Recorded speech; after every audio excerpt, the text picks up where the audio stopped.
వీళ్ళందరినీ అంటే వాళ్ళు ఇమ్మీడియట్గా మరణశిక్షకు అర్హులు వాళ్ళు.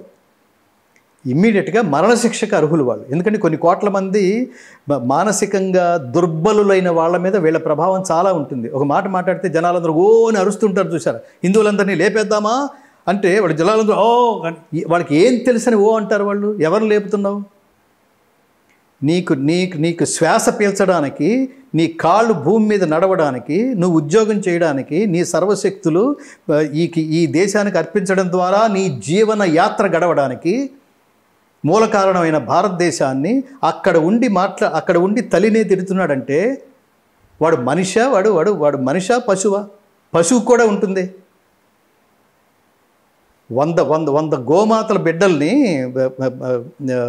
అదేమంటారు కట్లు తీసేయమని చెప్పండి. ఏ దూడ దాని తల్లి దగ్గరికి వెళ్తుంది మనకు కూడా తెలియదు.